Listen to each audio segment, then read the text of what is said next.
All right, now that we're done creating our very first maintenance window, let's focus a little bit on alerting.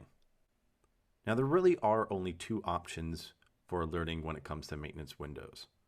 We can find those two options again when we edit a maintenance window or create a new one. And again, that's under the action settings right here. So we can either suppress alerts during emails and distinguish alerts as well.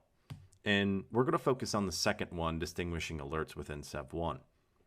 And what distinguishing alerts means when it comes to maintenance windows is that we can mark and tag automatically that a particular alert is happening during a maintenance window itself. And what it also will help do for us is cap the severity level down to info.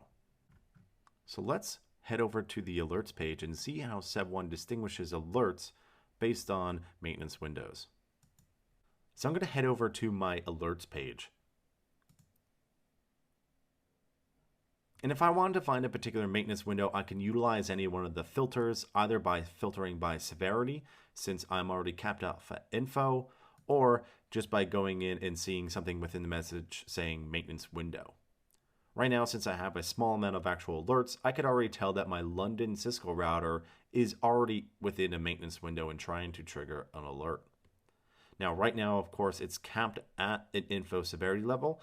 And what's also nice is within the message, it even includes that it is under a current maintenance window and that a particular threshold was triggered.